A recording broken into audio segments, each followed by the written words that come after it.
Circling.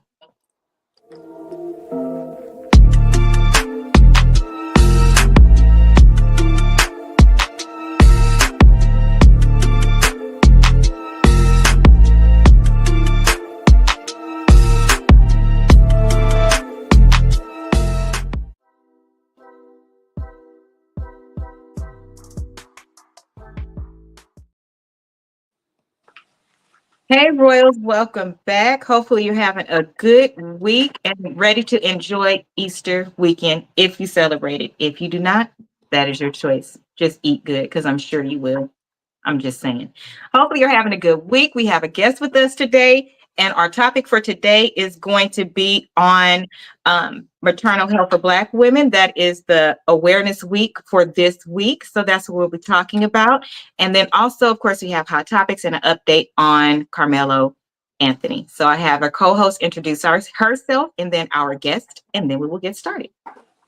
Hi, everybody, and happy Taco Tuesday. How's everybody doing tonight? We're doing well, Rose. I barely just did my income tax. I'm always last minute. Baby, that was me just texting my tax lady now. We don't I need did mine by to- myself. I was like, because I always owe. I was like, I'm tired of paying them like $600, and I still owe. So I did mine for the past 2 years. I did them today for the past 2 years by myself. I think most people should do them by themselves. That's a great point and a topic or hot tip for today. If you can do them yourself, you really should be doing them yourself. Why am I not doing it myself? Because I have connections. I do taxes. So the person I sent it to has done my taxes before. Hey, girl, hey, I need you to do this real quick. I don't feel like it. Yeah, I just said I want to learn how to do it so I can know, but I want to take tax classes again. I had took them before during the pandemic, but I'm telling you, I'm real bad with my taxes. When I took the classes during the pandemic, they wouldn't give me my ID number to do your taxes PTM because I owed taxes for 5 years. So it was like, girl, no. So then I finally got caught up. Now I was only 2 years behind. So I'm trying to do better. So I was like, next year I'm gonna take the tax classes again because I'll be caught up again. I'm telling you, I hate doing taxes because I always owe. I always will. I hate that. Yeah. Like, girl, I'm not in the rush to pay y'all. No, but I used to be so up to date, even if I owe. But once I got to new businesses, I was like, but I was like, God, I'm trying to do better and be more responsible when it comes to that. And so today I just was like, I'm still last minute, but I still did it. Last minute, that's all that matters. Nene? Yeah, I got mine done on Saturday and I was just like, oh. The rich broke people? Yeah, we don't be running. On the 15th, whatever date it is that it opens, we be like, no, we don't. And here's the worst part.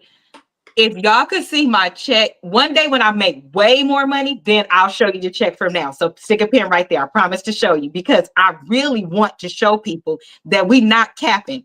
When you see what I make versus what they take out, love Jesus. That's why I don't understand. I don't understand why we owe so much and they take so much out. It's like, and that's called paying taxes. If you are one of those people, and you, I mean, it works in your favor and that's okay. But if you're one of those people that throughout the year can claim exempt because you got 32 kids, and then at the end of the year, you get a $10,000 check, you do not pay taxes. You get my tax money, but you don't pay taxes, baby. So when you out here, I pay your I pay your salary with my taxes. Don't say that no more because you don't pay taxes.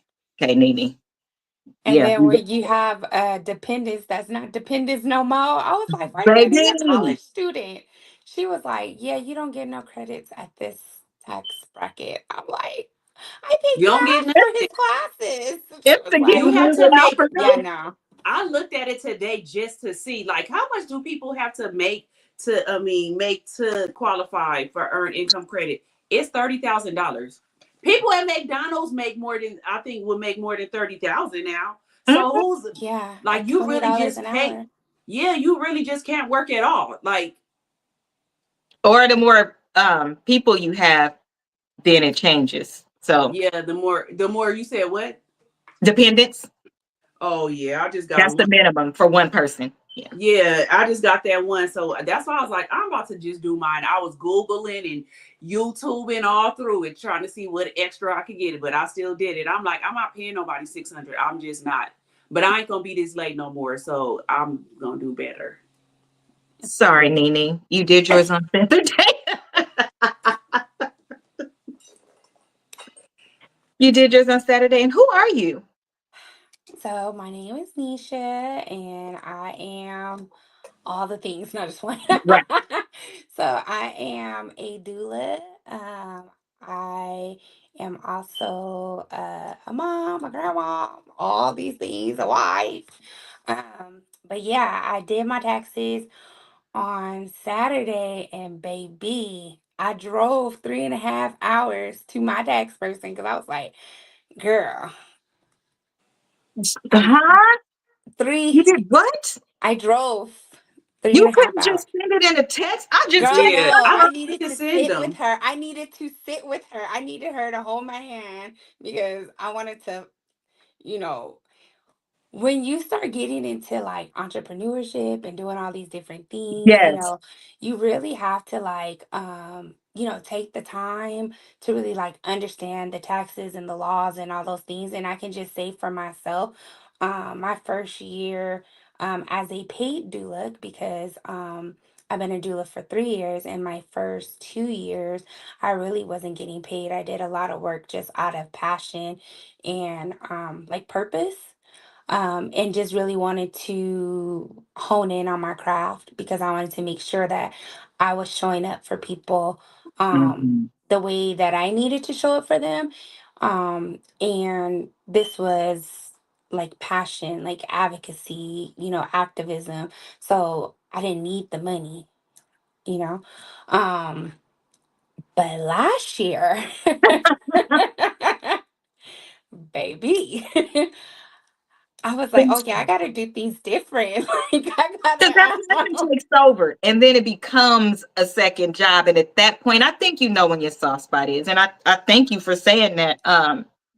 People often ask me what do I do as a part of a sorority? But those of you that knew me before I was a Delta, you know that I've always done stuff like that. And people look at us crazy when we like, no, I've been doing that. Oh, I didn't know you had that business. And we're like, no, I just do it. And they're like, Mhm, you just do it. Yeah, I care about my community. I like this is what we're supposed to do, y'all. Like we do it. Then mhm, once you get to that space where you can charge, then you do, but you don't braid one head and then make a TikTok saying you a specialist braider and charge people lots of money. You make sure that you're vested in it first. So I love that. So let's start with the hot topics first, and then we'll jump right in and we only spending like 5 minutes on each hot topic because the awareness for this month is just so important. And while we have Nisha here, I have to catch her when I can, because she be birthing babies, and they come when they want to. They not ready for me.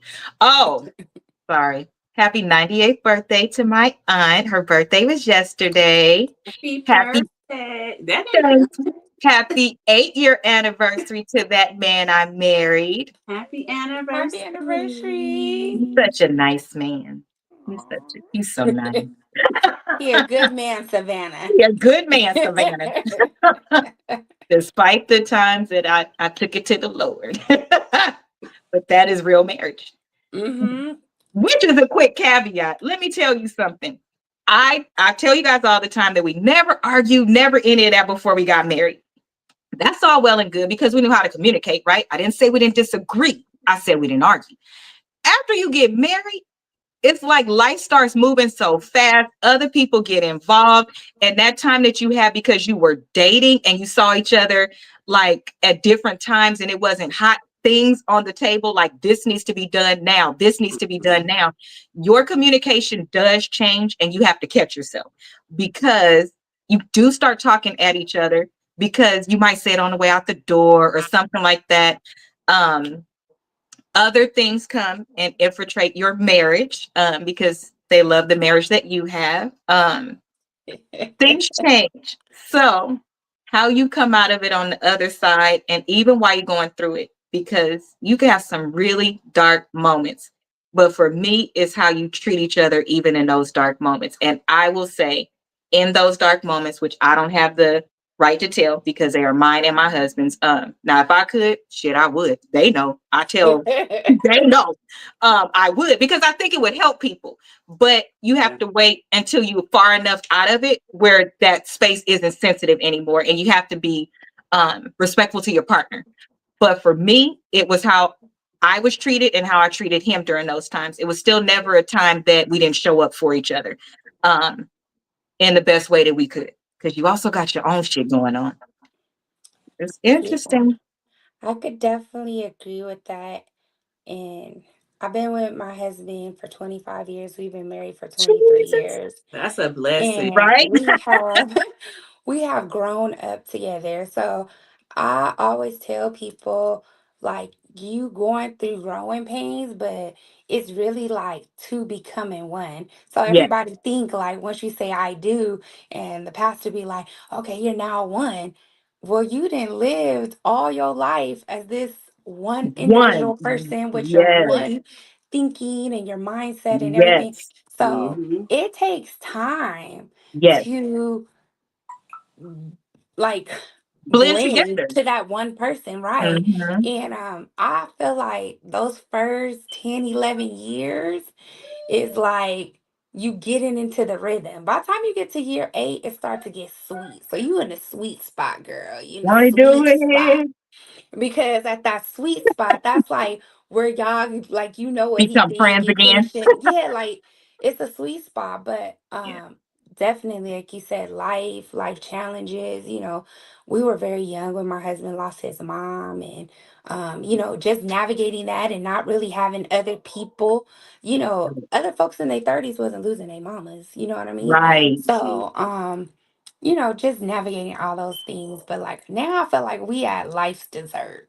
Yes. Like, Yes. Y'all you are. know, Y'all are really like one. yeah, And I would say by the time Jordan was a senior, I yeah, really noticed y'all the synergy. yeah, And just because I was around more at that time, it could have happened before that, but I noticed it more at that time because right. raising children when they get to doing their thing, that's a whole nother hump you got to go over because now, listen, we're gonna have a whole separate topic on marriage, and I'll discuss it to the best of my ability. But I think that these are things people need to know because people say things like, I'll end with this. People say things like, oh, they flossing for social media. Well, first, I barely post my husband. Um, and it's for no other reason than I don't really have my phone when we get to spend time together. I don't have it a You lot. know, And I don't want to. That's none of y'all business. Now that I have a business in social media, that space is for me because jealousy and people preying on your marriage and your demise and your fall and your family be watching the shit more than anybody else. And don't let them see you go on 2 trips. Now they think you got money. It just turns into this thing. And that's not it. People, if we're trying to encourage people, why would you come on and talk about every time you had a problem? Unless you're going to talk about how you solve it. I see people Exactly. doing it for empathy and sympathy, but not to say, this is how we worked through it. This is how we solved it. Um, I don't think people do enough of that. And that's where I do want to have a separate show with my husband, actually. Because those Oh, things are that'd be important. bomb. Mm-hmm. I think it would, telling some real stories, because shit could get rough. I ain't never called him out his name to his face or him to me, but I've heard some couples, they go for blows. And I'm like, do you even like him? So let's start with an update from Carmela. That is the teenager who um, punctured another student, a twin, and that student that got punctured didn't make it. And he went straight to jail on $1 million bond. And a week later, this colored person drowned somebody intentionally, got a lesser bond, and is sitting at home already. But let's see what the judge had to say. Judge Joe Brown came out with a statement regarding his thoughts on the Carmelo Anthony case, and to all those YT supremacists that jumped in my live and said I was a terrible law student because I was one of the first creators to tell y'all that Carmelo Anthony was actually robbed under the Texas Penal Code 29.02. But since you won't listen to me, let's see if you listen to an official judge. And they try to take it again from him. That's a robbery. In other words, the taking of the property of another by use of force or violence. He resisted the robbery, which is a felony, and that would morph the whole thing, the killing, into a felony murder situation. If you have a felony murder thing, the people who implemented the underlying felony become responsible for the consequences.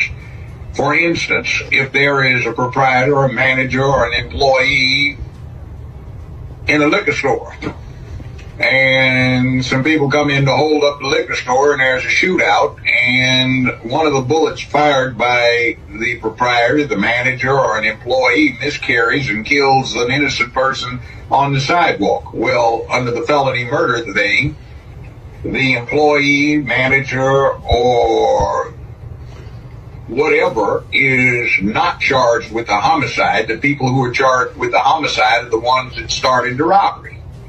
So in this case, you have a party that starts a robbery. Two, allegedly, you have a killing that results by the would-be victim of the robbery. So what happens is, under the felony murder theory, the person that's charged with the homicide and the robbery is the survivor. In this case, one of the would-be, should-be co-defendants to the robbery, if that's the way the case is cast.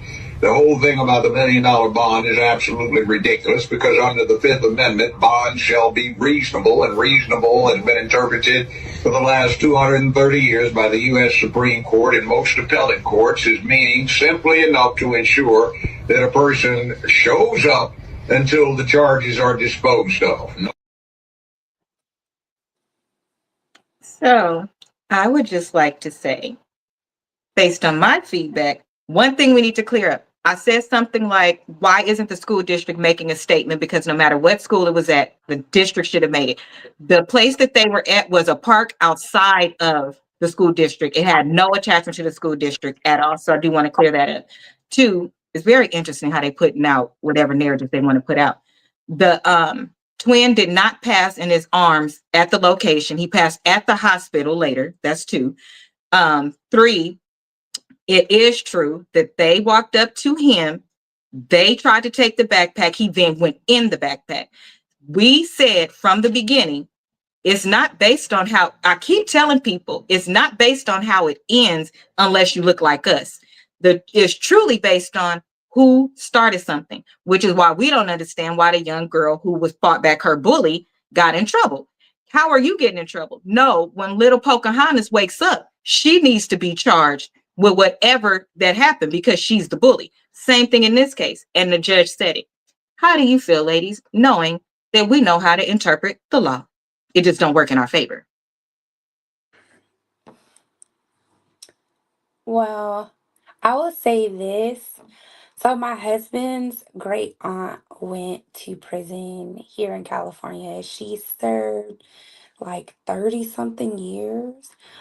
She was on the news, I think it was like back in 2012, when they had like the justice reform people picked up her case and found that she was innocent. And when I got a chance to meet her, so this was his grandfather's sister. When I got a chance to meet her, what she told me, um, and like she's known like at Chachilla, like people they called her Mama. No, I forgot the woman name. Forgive me, Lord. But she was like, there's two systems. There's a system for them and there's a system for us. And she basically was like, when you get caught up in, you know, our system, their system, and you look like us, the laws that is for them just don't apply to us. Sadly, I've seen that happen in my family as well, Me too. and especially Texas is, Mhm. everybody want to move down there and get a big house, but they don't understand like how their laws and all those things play out, and they Mhm. just don't play out in our favor. Racism is like embedded into the core of these systems. It was designed like that.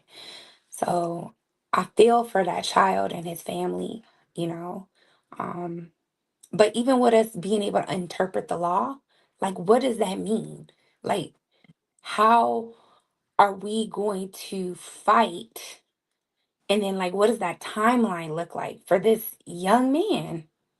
You know, it's always at a disadvantage for us, It which is, is sad. because if he's 17, that means it's his senior year, and he's on house arrest. That means he's going to miss everything about his senior year. Yep. Um, In the main parts, because this is the end of the year. So prom, and he's not going graduation. to feel safe. That's most Mhm. important, not feeling safe because you are in Texas. Um, I know that the laws don't go in our favor. My brother spent 14 years in prison for something he never did and got picked up when he was 18. And cameras and everything show that he never did it. I have a cousin who I lost due to bullying. My whole thing is, why aren't people going back a little bit further and taking this from the perspective that we continue to lose children because somewhere along the kindergarten line, these kids didn't learn to keep their damn hands to themselves and learn when it's appropriate to talk and when it's not appropriate to talk. You are not grown in an authoritative position, anything like that. You should have never felt comfortable walking up to somebody in that manner. And that's not the first time that you did it because you were so comfortable doing it in front of people. When are we going to fix the real problem with bullying before we continue to lose our children and bullying in corporate? So if these are the same people that comment this way, there's probably some of our bosses that we complain about that got us on Xanax because they treating us a certain kind of way. How did nobody see the bigger problem is we're losing kids? Yes, it will result in this boy probably getting as least time as possible. Yes, it probably will. However, that does not change his experience, what he's been through, and the different things he's going to need to be a regular young man again before he has the opportunity to be an adult. Yeah, the damage is done. That's the problem Hmm. on both sides. So we'll see how it turns out. But he is sitting at home. The bond was reduced to 250,000. 50,000. Mm-hmm. So he got out, but he's on house arrest. I feel that I'm happy that he's on house arrest because I don't trust it out there. I almost wish they could put him in protective custody until his trial because the way these people are out here and they're so outraged, I just don't trust them at all. So I was happy that he got out, but just seeing the comments and stuff, it's like he's better at home, but he's almost better put up somewhere because Yeah, I just don't trust them right now. I don't trust them. it's very scary. So we will keep you guys updated. Pray for both families, right? Even if you were Mhm. bullied as a child, um, who knows how the child was raised, if they thought it shouldn't have got to this. So both sides should be prayed for. It's not fair if you're black to just automatically assume somebody is innocent and not give a damn about another child. I don't care what color they are. So if you are one of those people, I do not approve of or like you either, because it's not okay. Somebody's child is gone because Mhm. you put your hands on somebody and you And just didn't go the right I said that direction. I said that from the jump. I said I feel sorry because both families both basically lost their Lost. kids. So Mhm. I was like, he lost, and then that boy lost his twin. To lose a twin, like, and you could tell they were identical twins. Like, that's gonna be something that he has to live with forever for them doing those things. So I feel sorry for both parties involved. Like, Yeah, that's still gonna change Carmelo's life forever, and it's gonna change that twin's life forever. So both of them, their lives are changed forever. it is. And I pray that going forward, whatever the results are, that when they walk into a building and want to apply for a job, somebody doesn't remember who they are and hold it against them and all those other things, because this went global. And hopefully you're not walking down the street one day when you're 30 and somebody decides to hurt you and your child. People are evil. I mean, I'm praying against Well, everything. they ain't did nothing to Zimmerman or nothing. Well, So that's Zimmerman. I'm talking about, I'm praying for both of them because this can happen and they are not in Florida. They are in Texas. Those are two different things. Um, I don't pray anything for Zimmerman, so I don't know why you brought him up. I'm saying ain't nothing happened to him. And look how mad people is about what he did. Think all the black people be saying all this, and he's still been just roaming free and happy, making up Skittle bags and all kind of stuff. Like, I don't follow nothing about him. yeah, I've seen know stuff that he did. So that's why I'm saying people be outraged, but sometimes it just be. But he's young, so it's different. I don't know why ain't nobody got Zimmerman. But we can go to the We next. do not approve of violence. Look, I'm like, but we can go to the next topic. So the next topic before we get into the main topic, perfect timing. We have 5 minutes. 3 minutes is a video. We invented some shit. I'm going to show you. Okay? You ready? I did not know this. We even invented the first car that had color. That's crazy. Watch. I believe it. I did not know. This is crazy. Watch this. Oh, come on, media. Let me just do it from my phone because I have them labeled. I got a backup plan. Here we go. Man, listen. Before Tesla was making headlines for their cars being set on fire and their stock prices dropping, babe, dealers whispered behind closed doors and banks conspired to silence him forever because Detroit had a secret it wanted buried. And here it was, a car so luxurious that it challenged America's auto giants, honey. Because this car, baby, was built by a black man. Before Tesla, there was this black man right here. This month, I'm telling our stories through the lens of AI. Born enslaved in Virginia in 1833, Charlie was the plantation handyman until he mysteriously turned up free in Greenfield, Ohio at the age of 28.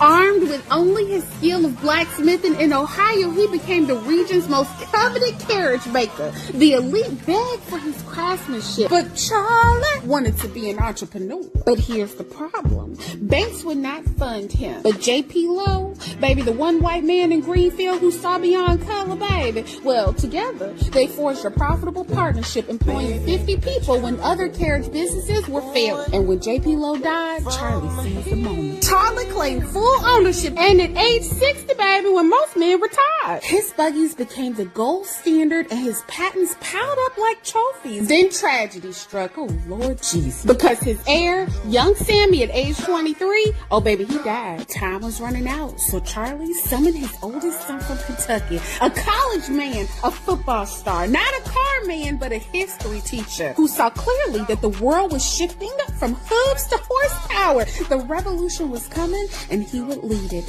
So within a few years of his dad's death, at age 44, Freddie unveiled the Patterson Greenfield automobile. That car had 30 horses under the hood, an electric starter when others still used the crank system, and demountable rims. And then there was the Red Devil Speedster, honey, at a time when Ford only offered black cars. Big boy Freddie, baby, produced at least 30 vehicles, each one a middle finger to an industry that said black excellence couldn't exist. While Ford secured $1 million in funding, Freddie had to beg at the banks, honey. And while he opened 3,000 stores, no dealers were willing to sell a Negro-made car. So Freddie had no choice but to pivot to the bus body business just before the third generation took over and his son took the lead. His son generated $2.6 million in sales before the business finally closed in 1938. 3 generations of black brilliance, 75 years of defying the impossible, all deliberately erased because America couldn't bear the thought that a family of former slaves could engineer dreams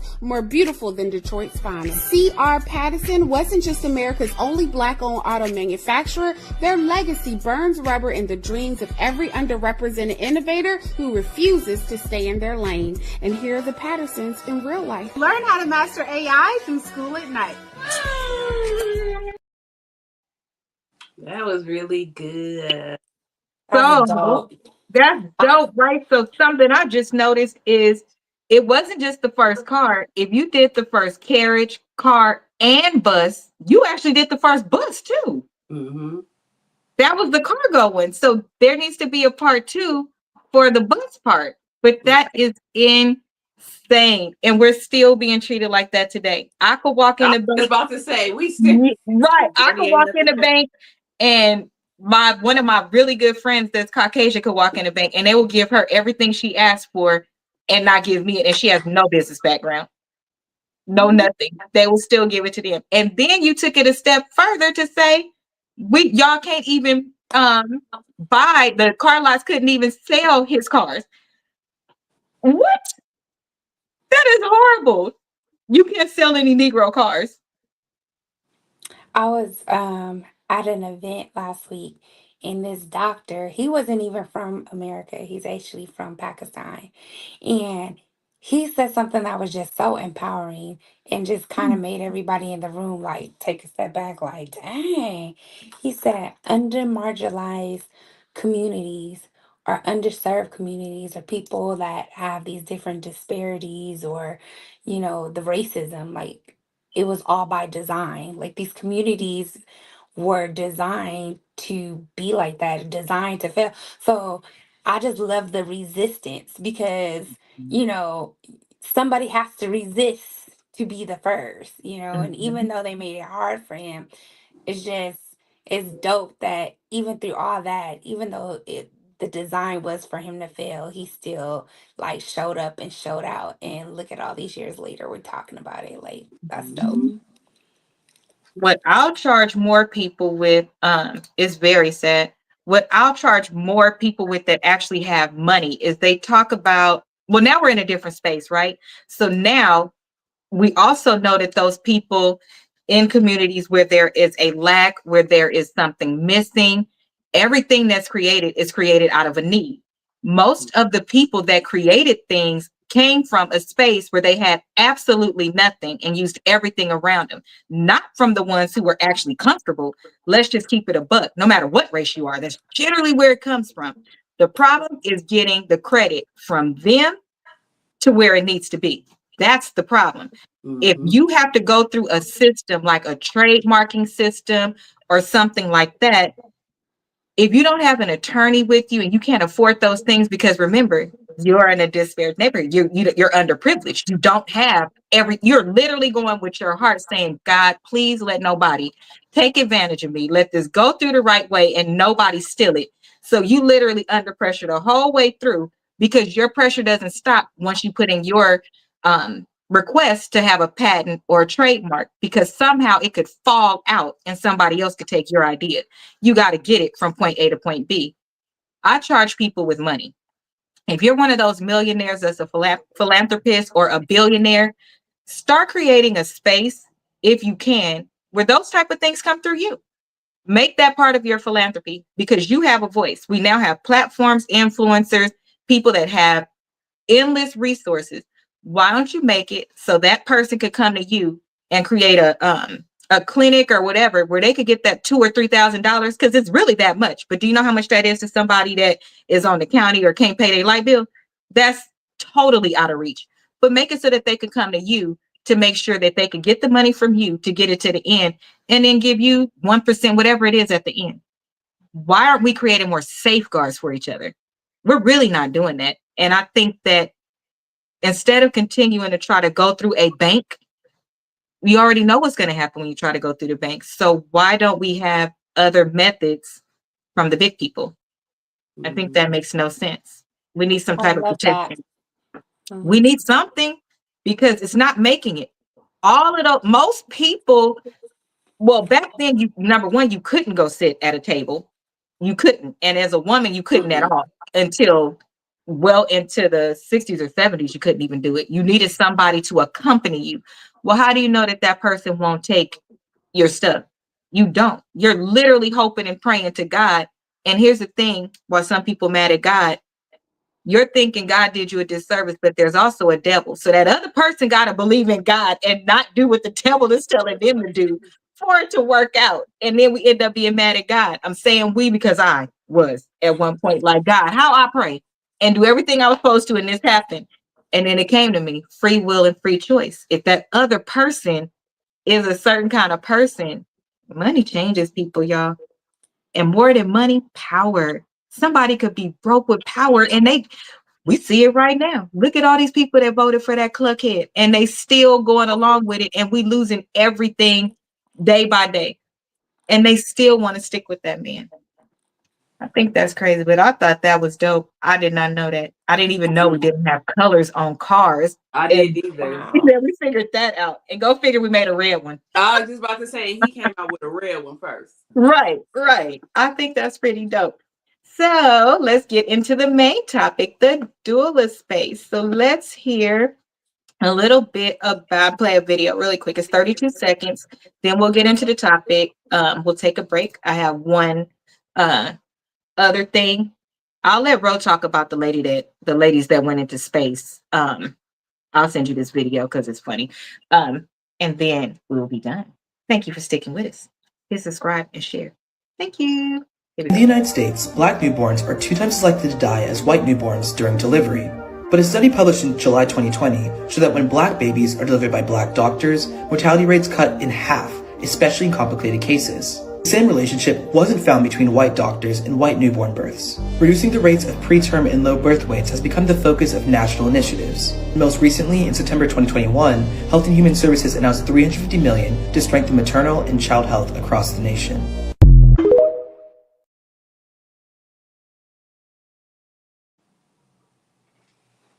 So my first question is, Nisha, how do you get a doula, and what is the purpose of a doula in the birthing process?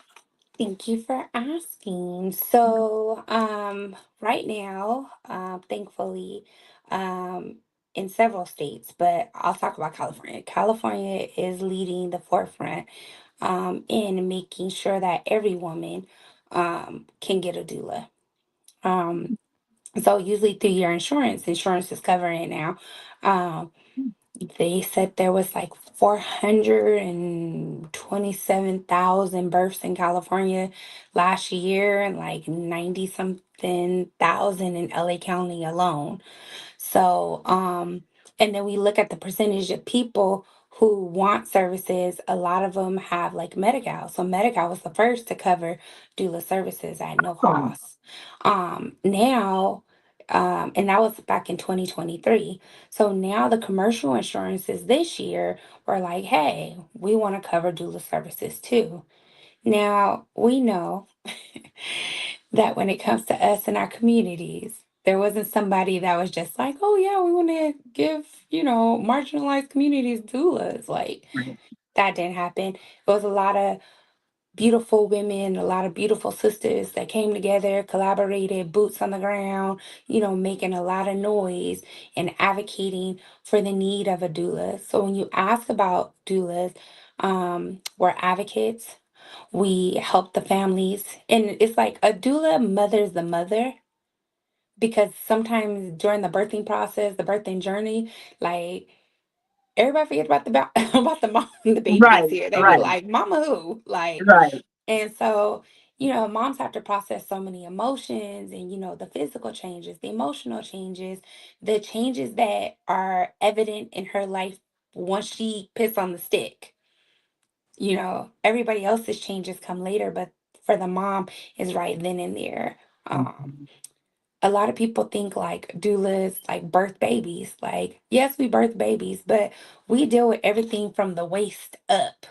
So like I'm not in between your legs, like I'm not catching anything, but I Okay, might hold your leg and be like, come on, girl, push, you got this. So okay. um and then, in addition to being there in our birth space, we are there during the transitional time of postpartum.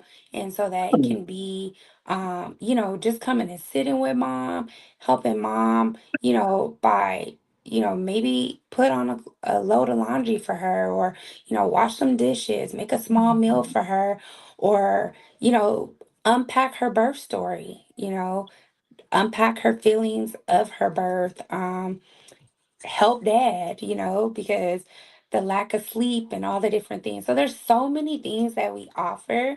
Um, but yeah, I hope I Yes, answered. that's no, I could that's go on and on and on. Like no, That's that's good. a great summary. Yeah, you answered a couple things. So when I didn't know that it continued after birth, which is amazing because the mother needs you from your point.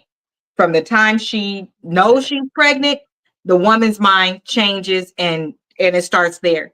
But most importantly, kind of like a passing, after the funeral is when you need the most support. After the event is when you need, So I'm grateful to hear that. I'm grateful to hear that it's in a space where it is needed the most. Underprivileged is a space where love is the least when we find it. So anything that I know of that puts love in that space, I think it's a good thing. And I'm happy to pay my taxes when I hear that kind of stuff is happening. So that's great. And then my next question, well, Rose, do you have a question? Yeah, I wanted to ask her, how long do you have to go to school for that?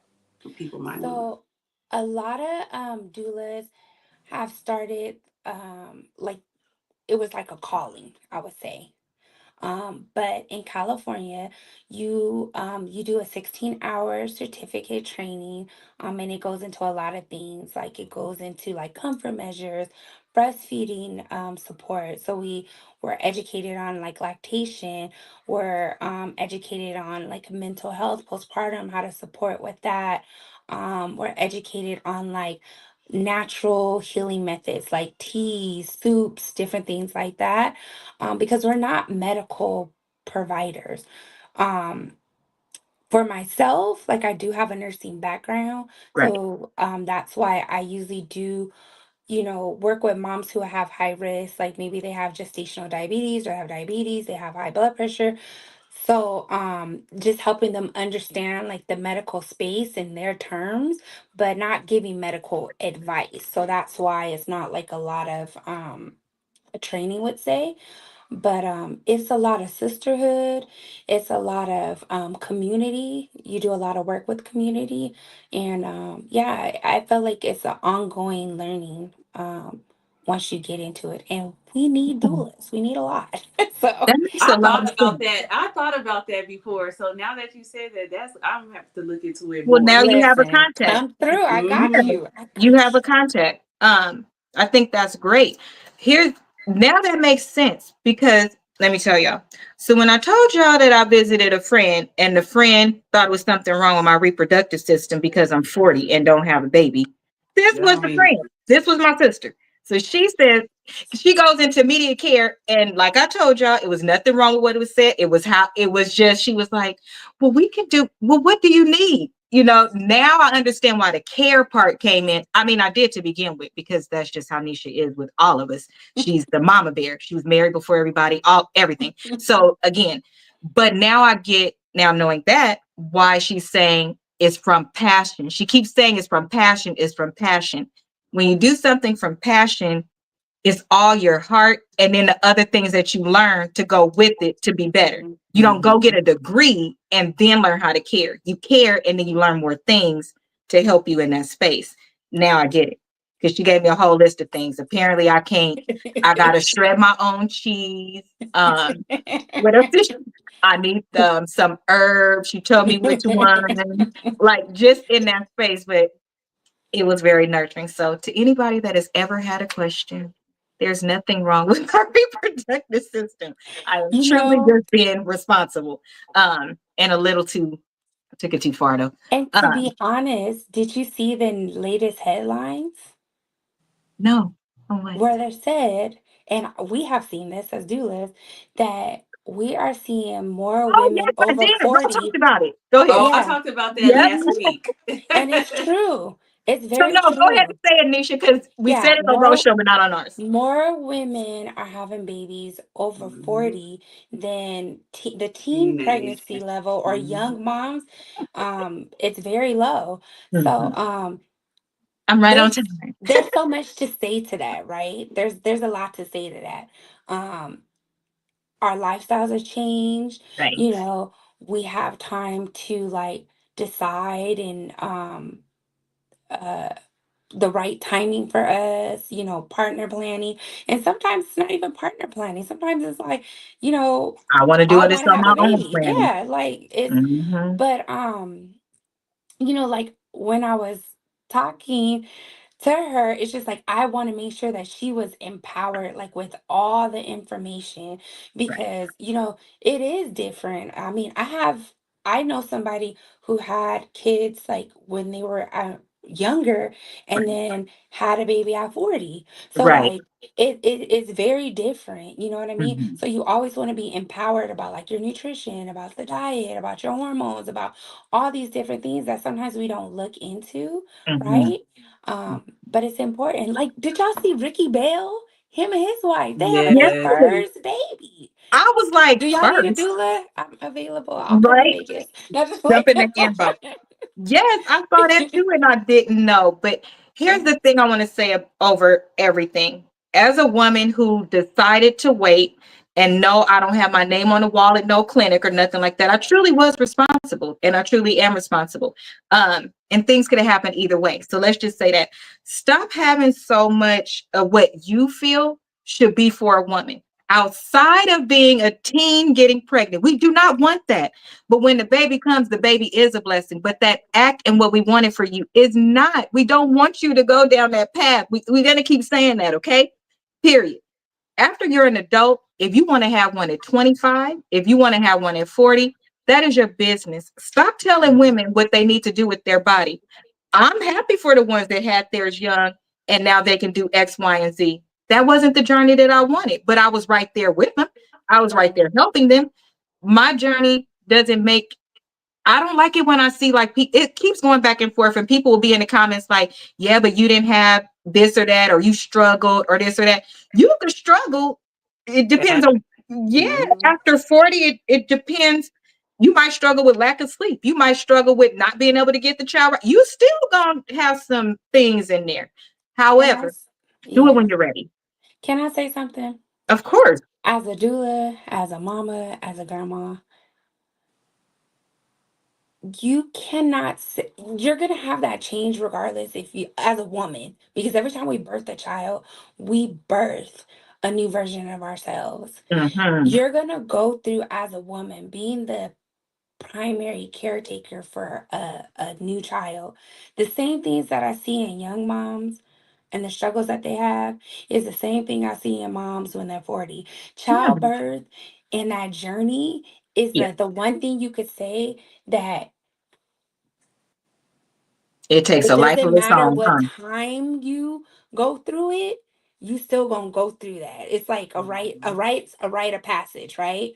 So there's some parallels in that as a woman, and that's why I'm always telling, like you said, the younger ones, like you need to make sure that you're having children with the right man, a good partner, and you need to make sure that it's the right time for you, because as women, the sacrifice and all those things, even though our partners make those sacrifices, we make emotional sacrifices, physical sacrifices, and everything changes for us.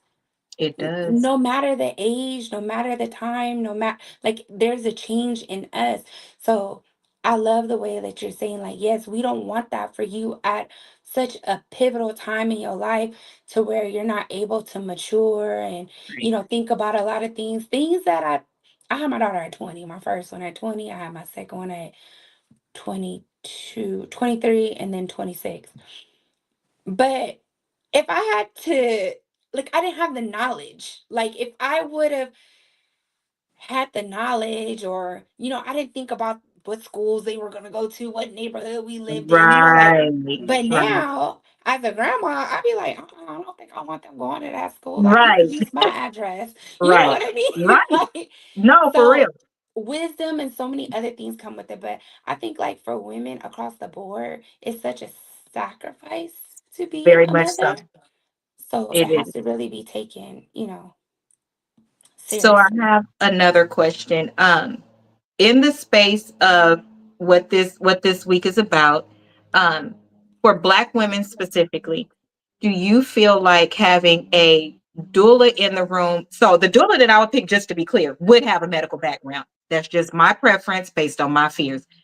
Because do you feel like it's different as a Black woman to have a doula present with a medical background so that somebody is there to at least direct you how to advocate for yourself when a hospital is screaming something at you and you don't know what to do, Mhm. to pick up on certain things?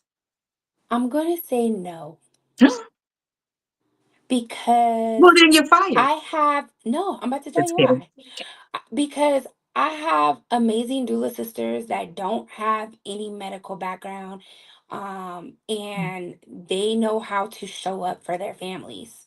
It's about showing up for your family. It's not so much about, you want to know how to navigate the space, meaning like, how, um, how to navigate the hospital environment. You know, like what things are going to be okay and what things aren't going to be okay. You know how to manage the space is more important than the background, because that doula is knowledgeable about care. She's knowledgeable about postpartum. She's knowledgeable about like the transition that you're going through, the stages of labor. She may not have went to school for that, but she can tell you like, oh yeah, they set you at a -3 and the baby's sunny side up. Like that doula knows what they're talking about. So she understands the So they language, still have some even though background in education. oh yeah, we go through all of that. Oh, But okay. yeah, yeah, yeah. We go through all of that. And Oh, okay. um I feel like you really have to seek out the person that is for you.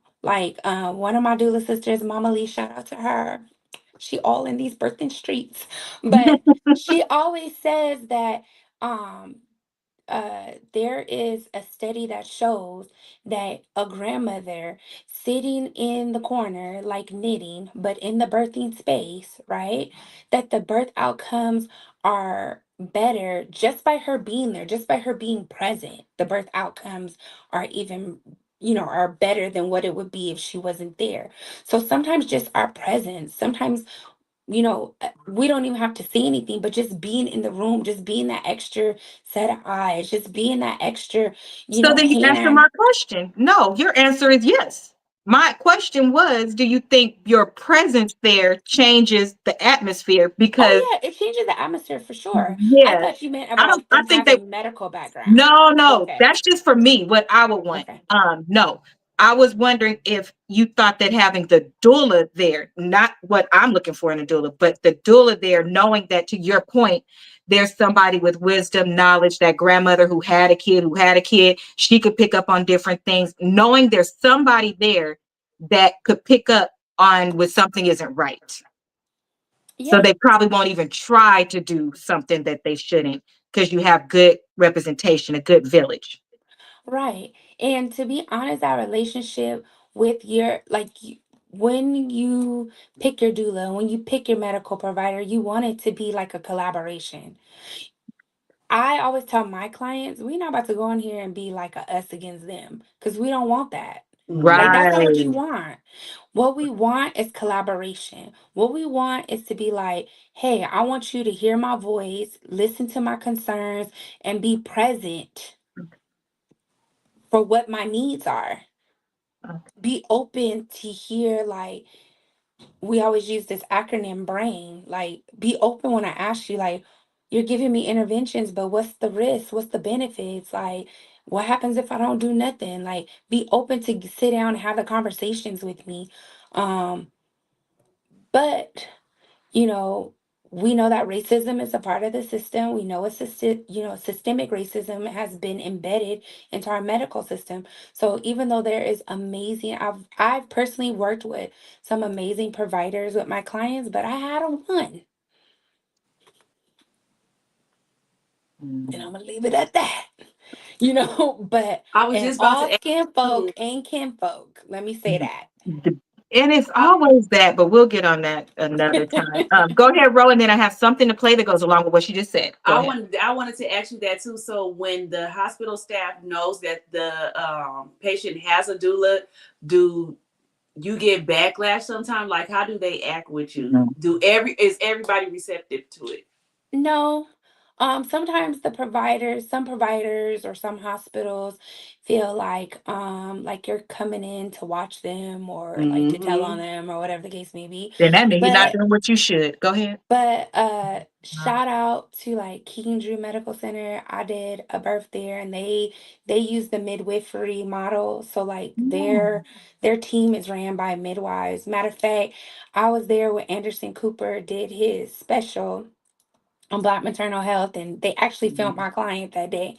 And Nice. I kept on saying, like, dang, like the midwife was so bomb.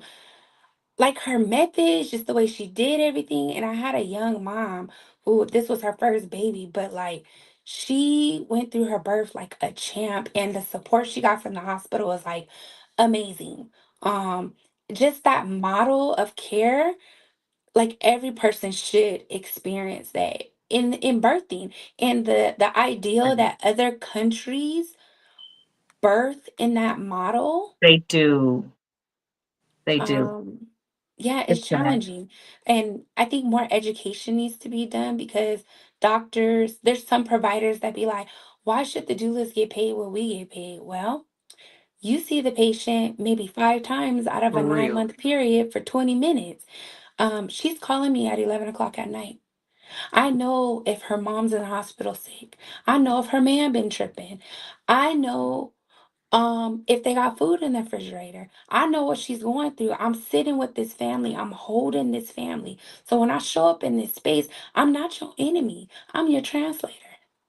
I'm gonna help you help them And you coming in at because the last minute after the nurses done did And catching a everything. baby, possibly. Because they Yeah, didn't that's catch what I'm like. You Harley. coming in Harley at just came out. And you still very getting paid. last minute. At the Right. very last minute, sir. On Well, that. let's hear what happens when a doula is not present and how bad it can get for some people. Keeping in mind, it also happened to Serena. So clearly, it doesn't Mhm. matter how much money you make, people do not listen to you. And I think it's Mm-mm. crazy. So here we go. It's about 3 minutes. Don't cry, but here we go. Very heartbroken.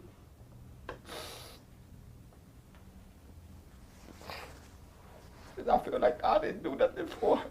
She was the love of his life. Christine Fields and Jose Perez. The couple was engaged to be married, excited for the birth of their third child. Christine had no medical issues, nothing. Instead of holding their newborn baby boy together, Perez is now wrestling with loss. 30-year-old Fields died shortly after emergency C-section surgery inside Brooklyn's Woodhull Hospital. I have no answers. Why? What happened to Christine? I want to know what happened to Christine. According to her family, Fields checked into Woodhull, a city-run hospital, on November 12th. Always keeps a birth plan. All 3 children kept the birth plan. But her delivery did not go according to plan. Fields' family tells New York One the doula she'd been working with wasn't on shift at the hospital. And while Fields was adamant she did not want C-section surgery, doctors told her it was necessary. And Fields' mother says after surgery, her daughter spoke up, asking for more medical help, only to be ignored. Did you feel like her concerns that she vocalized were listened to? No, at all. At all. In a statement to New York One, Woodhull Hospital responded to the death of Christine Fields, saying, "The health and safety of our patients is our highest priority, and we express our sincere condolences to those affected by this tragic loss. NYC Health and Hospitals has a steadfast commitment to providing quality, dignified, culturally responsive care to all New Yorkers without exception." We have not heard anything from the hospital, not an apology, not a sorry, not anything. No phone calls, nothing. And one of the reasons this family is coming forward is because they don't want this to happen to another family. And we understand there have been problems at Woodhull Hospital before this with other families. In July of 2020, 26-year-old Shaija Semple died in childbirth at Woodhull. Her anesthesiologist later lost his medical license. Semple's death led to calls for New York City to address long-standing disparities in maternal health care. Nationwide, Black women are 3 times more likely to die from a pregnancy-related cause than white women, according to the Federal Centers for Disease Control. Here in New York City, the disparity is deeper. City health officials say Black women are 9 times more likely to die of pregnancy-related complications than white women. For the first time in its history, the City Council passed a maternal health package of legislation last year, increasing resources. And Mayor Eric Adams has expanded access to free doulas in some of the city's most vulnerable communities. In recent days, family and friends of Christine Fields have rallied outside of Woodhull as their search for answers continues. I want people to remember Christine Fields. Ayana Harry, New York One.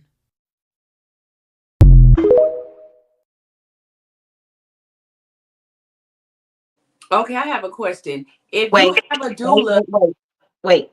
It's 2 things that I need to say first. In another video for that, what they found is that women are more susceptible because they have emergency C-sections. And it's not always an emergency C-section needed. One girl challenged them and asked for an ultrasound. She was like, it's not that, I don't believe it in my heart that it's that important. I want an ultrasound. You saying the baby is this way? I could feel my baby. They did it. No, the baby was not turned the wrong way. So that's one thing. And then the other thing before you go is the doula not being available. I don't know. Can maybe we need to just how can the doula not be available? That's my question. Oh, okay. That's my question I was going to ask. If you have an assigned doula, or how is it that they're not available and you're in the hospital?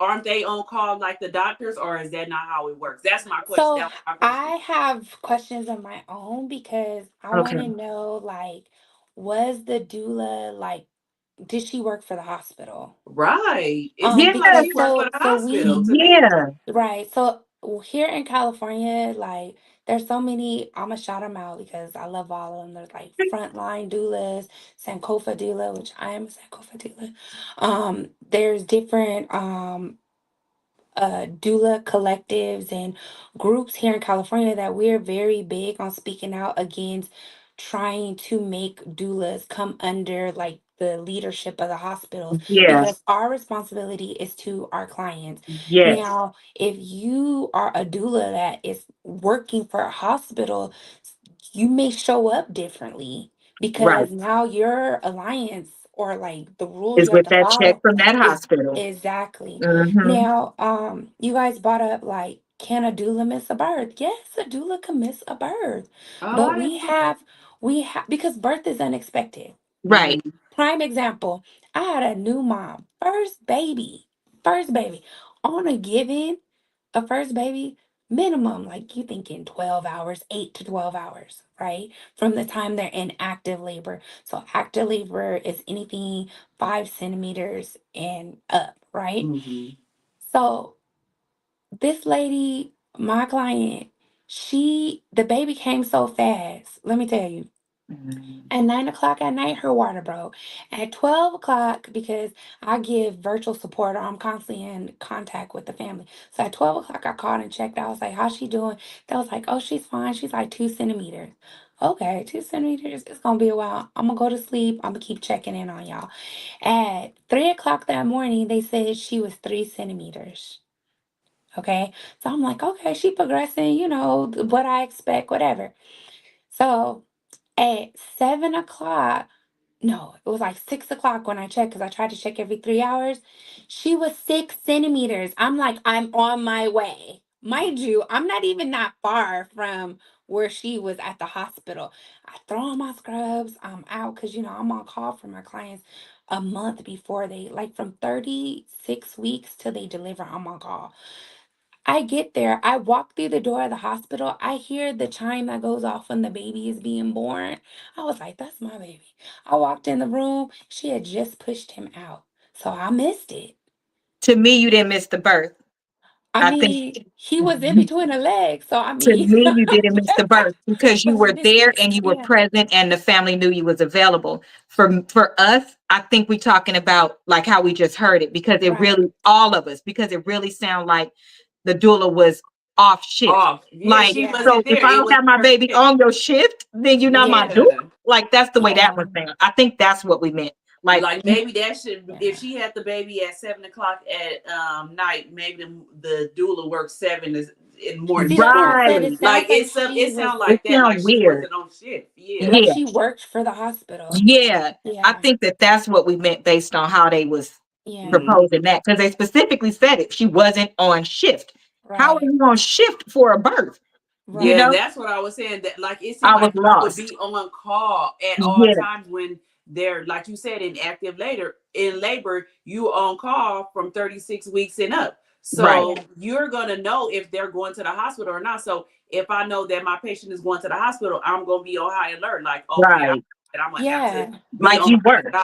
Yeah, so Right, how is it that I'm off at the time that she's right, about to give birth? Like that right. doesn't make sense. And it's sad because like how that comes out, like how it comes out in the media, like that make people think like, wait a minute, like so Mhm. why do I need a doula if she not It gonna made show me up? question it. Yeah. So Hmm. like for like the way I operate and my doula sisters operate, we all have backups. So labor Oh, can That was be my next long. question. Yeah, Okay, labor good. can be long. Like sometimes some people you can have 36, Yeah, I was 24, 36 18. and then a C-section. So Yeah, I Yeah, my had, labor when my son was really long too. It yeah, was real yeah. long. yeah. And And then I had so, to have emergency C-section. yeah. Which brings me to this work, you guys, was my daughter's own issue. Um, and that's what made me like really jump into it. Like I felt like it was always a calling for me to be a doula, but I didn't know that there was doulas out there that looked like me because when I Right, had initially started and wanted to be a doula back in like 2013, I only saw them like in Orange County and they were like private. And so I didn't know that there was like black doulas. Ironically, my great grandmother was a granny midwife in Louisiana. She was the midwife that delivered babies, and my grandmother was an RN. And so I just kind of feel like it was embedded in me. But with my daughter was young when she had her son. She was 20, but she looked like she 15. You know, she got them good genes. But this nurse came in and the nurse was just being shitty from the beginning. Like she wouldn't help her. She didn't want to change her because her water bag was leaking and the bed was getting full. Listen, you don't have to change my baby. I could change my baby. So, you right. know, I'm changing the stuff, doing all this stuff. But I was asleep and my daughter was like, in the bed and she was complaining to her about how she was feeling. She was like, "Oh, it's because you ain't listening to me. You need to turn this way. You need to do this." I must have woke up off that couch. I was For like, "Who are real. you Because talking it's to?" something that'll wake you up, okay? I Who you said, "Who talking are to? you talking to?" I said, "Go get your boss." She They was did my Hilda boss. like that. And I told that lady, I Really? said, I don't care who comes back in here. She bet not come back in here. Come to find Period. out, my grandson had been in distress the whole time. The charge Mhm. nurse sat there with my daughter and was like, he's having a lot of details. I'm calling this, I'm calling that. Then she had to leave. She brought in her best nurse. That nurse was working with my daughter. She was like, you know what, baby girl? She was like, if he detail one more time, we gonna get him out. And he did. And next thing I knew, all these doctors was coming in. They wheeled my daughter out. They told me, go ahead, because this was during COVID. So it could only be me and Oh, her. yeah. Mm-hmm. And so they gave me my stuff. And next thing I know, y'all, I hear a code going off. So I'm a nurse, so I know what a code is. So I'm hearing a code going off. So all I could do is start praying. I Right. just started praying. And the code is going off. I'm praying. I know it's my baby. The lady come back in. I'm not gonna cry. The lady come back in and she's like, do you want the good news or the bad news? And I'm like, I said the bad news. Can't She be was no like, better news. she said, I'm sorry, Miss Johnson, you missed it. Oh, I was like, okay, well, what's the good news? She's like, he's out and he's breathing. They had got him out in less than 3 minutes. When he came out, he wasn't breathing. She took me back there, and all I see, blood everywhere. My daughter's throwing up in a weave, girl. I was like, it looked like a war a in there. war zone. But we didn't even have to end up there if that nurse was doing her job. Mm-hmm. They And I don't was in the listen. capacity of being a mother. I was not Right, in the capacity of let me look over you. And right. that's where I feel like the most value of a doula is. Like we're peeping the scene, we're checking the temperatures because mom needs to concentrate on birthing. Dad needs to concentrate on taking care of mom, you know? So that's like another, reason why I'm very passionate about people, you know, getting that extra support. Because who It's got time to be important. cussing folks out while you trying to push this baby out? Yeah, I literally hate when nurses are like that. Like I don't understand, especially if you in labor and delivery. Like They're very mean. I'm they telling see. you, they was mad at Hilda I for would. not wanting to give blood and not wanting any pain medication. They want the stuff to make it go faster. She didn't want it. The Pitocin. Pitocin. That Yes. see, So they they did that kept to me coming now. in and saying it, and they got down to the point where it was me, my husband, and her sister, and we was sitting there, and the nurse came in, and by the third time the nurse came in, I looked at them because I didn't say nothing to y'all. I let the mom do it, but then at that point, I'm like, "But you stressing her out. What are we here for?" So I told the lady, I said, "Why do you keep asking her that?" And she already told you that. She already signed the paper. She already did everything. You're getting on her nerves. Stop asking her. When we left, she then comes in and says something like, well, you don't want to listen to me and do what I want you to do. So they didn't pay attention to her no more. And she telling them, I could feel the baby coming. No, you don't. You're a first time mom. You don't know what you're talking about. Nope, she's coming out. Don't push. I'm not pushing. She's coming out. Harley came out by herself because they just stopped paying attention to her and didn't See, and I listen. didn't have that. I would shout out Pomona Valley because I did Pomona Valley not. is amazing. Yeah, I did. And people talk crazy about Pomona Valley. Their I did maternity not. part is amazing. Yes, I did not have no problems with Mhm. them. They're Now, one of good. the nurses, I did have like 15 people in there, and she was like, "Whoa, like, is this a Nah, party or something?" right. Hey, Like, yeah, I'm everybody. like, well, yeah, everybody's gonna stay, but they Right. listened to everything that I Yeah. asked, They're and really I did. good. But they did give me that pitocin, and they was like, "We're gonna have to give you this because." We just have to give it to us. So I was just like, whatever. But other than that, I said that I didn't want no epidural or nothing. And then it was like, okay, we'll do what you say. But there's like, once you start really having the contractions after this Pitocin, you're probably gonna want it. And I was like, well, when I get to that point, Then I'll then let I'll you do know. it. And then once I got to that point, I was putting on my call light, like, Right. okay, come on. Like, Right.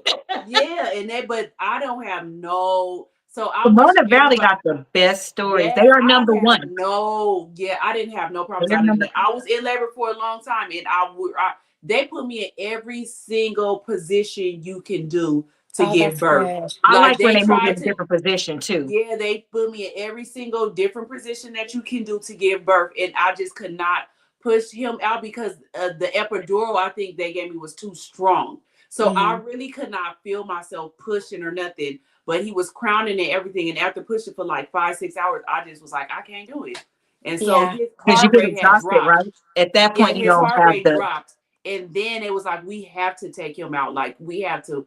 But I don't have no bad stories about Pomona Valley. So I hate that your daughter had to go through that because you shouldn't have to go through that when you're going through childbirth. That's already something big in itself. And for I'm you to have already a scared. Why nurse, you doing that? Right. yeah, for you to have a nurse that's doing that, thank God you was there. Like, just if Yeah. you But I wasn't think there. she thought she was asleep, so she thought she could sneak in her smart Hmm. remark. And you don't Hmm. even know. She must not have no kids or love kids because she should have known. A mama will hear Yeah, something don't hear that. upstairs, sleep in another room because I'm still awake. I just, you know. Anyway, I'm glad she I'm got in just trouble. I love the way that, like, the way, Roz, like, how you talk about how they were listening to you and, like, Mm-hmm. they were, like, you guys were a partnership. Yep. And even though you didn't want the epidural, because you was educated on, like, what to expect and when it came Mm-hmm. in, like, you felt that autonomy, like, okay, now this is what they talking about. Now you was Right. able to make an informed decision. Right. And that's what we Right, be trying to right. tell people, like, it's not that, because some my doula sister, she always be like, y'all make sure y'all don't be coming in hot. Like, you can't be coming in hot in certain spaces because, like, we don't have all the information. You know what I Mm-hmm. mean? So it's important to have a collaboration between everybody that's involved. You know, they made you feel comfortable because they respected your wishes, but then also gave you the information that you needed to make an informed decision when it was time to make that decision. Mm-hmm. But some of the abuse, Well, I was just um going to say that. Can I mhm. also call Go out one ahead, go more ahead. thing that happened in that Hmm. space? They were respectful on their side as well.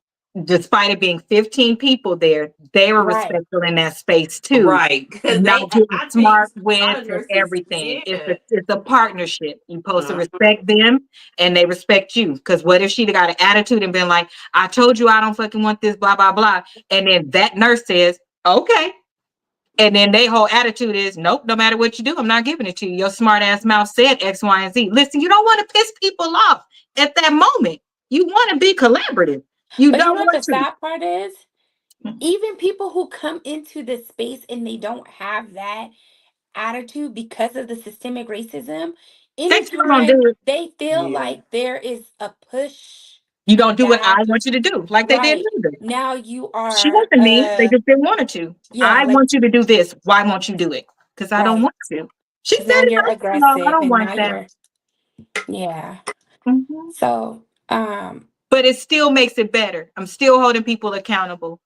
because that is what contributed. Because Pomona is a little different. I done seen people go off on the Pomona nurses, and Pomona be like, I could show you better than I could tell you. Right. They're still humans you're dealing with. Should you do that? No. But do they have the right to? Because you said you didn't want it and you cussed them out. So I'm respectfully staying the hell away from you with that. Then when you want it, you want them to move with urgency, but they may have somebody else who already told them that they want it. Listen, don't take yourself out of the queue, is what I call it. Just don't. Stay And on that their good get graces. to me too, because because I told them I didn't want no pain medication. I No. was like, I want to just try to do it natural and woo woo woo. Like, I wasn't feeling my contractions. So I'm like, I don't need no medication. They was like, okay, Miss Wells, like, whatever. But when they gave me that Pitocin, I tell everybody that Pitocin ain't no joke. I was like, once they give you that Pitocin and it get in that system, I was screaming. I was like, okay, I want the epidural. I want it right now. And they was like, well, he's down there with somebody else. I was like, please tell him to hurry up. Like, go. Girl. Yeah. And so But during the prenatals, we I have was those wondering how conversations. Erykah Badu, because I was wondering that with Erykah Badu when I see she was a doula. I was like, how is Erykah Badu a doula? Because I actually thought you had to have a medical background. I did too. think That's you good to know. had to have one too, but I didn't know you didn't have to have one because I was wondering how was Erykah Badu out there delivering babies. But Me okay, too. But that's good. That's good to know. that So, is folks, this is gonna need to be a part 2 because I still got more right. That's questions. Sorry. good. So next, if she's available next Tuesday, I'm gonna have her come back on because I got more questions. Because once you know, then you know what more questions to ask.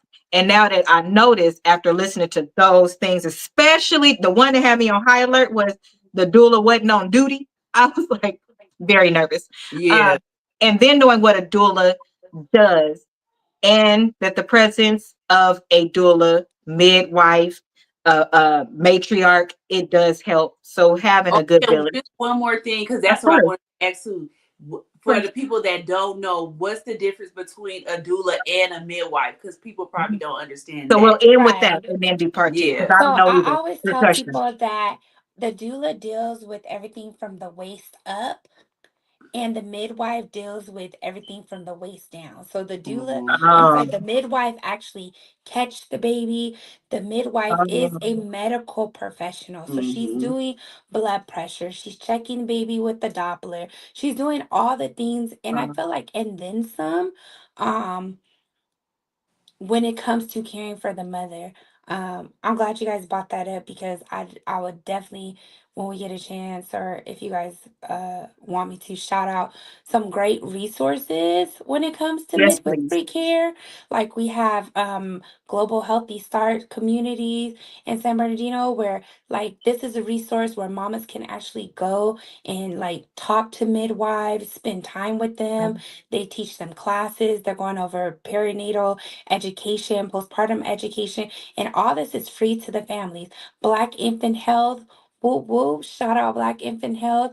All kinds of resources teaching you how to advocate, breastfeeding, fatherhood, how to make sure that the partner is a part of the birth, collaborating you with doulas, and there's so many resources and support. You need a village to birth this baby, and you need a village to raise these kids. It doesn't start once they get here. It doesn't start at the baby shower. It starts once she piss on that stick. Yeah, I actually had a midwife when I first got pregnant because Oh. I was up north. But Okay. then once I had to come back down to Southern California, they didn't have any midwives, so I had to have a regular doctor. But I had a midwife when I was up there, and I liked her a lot. And I was like, dang, I wish she could come to Southern California, but I love my midwife friends. Midwives are the bomb, she and was so I nice. would. I like that way better than the doctor that I had. But he still did good, but I just liked the It was a midwife better. different touch. Yeah, it was. Yeah. Yeah, they are Okay. amazing. Well, folks, stay tuned for part 2. If Isha is available next Tuesday, I want to do part 2 next Tuesday because Yeah, I as long have as they don't have any Good. babies. right. Mommy she don't have no baby, so like we better ask our questions as soon as she get on because in case she about to have a birth, she's always gonna have to drop the phone and go. Right.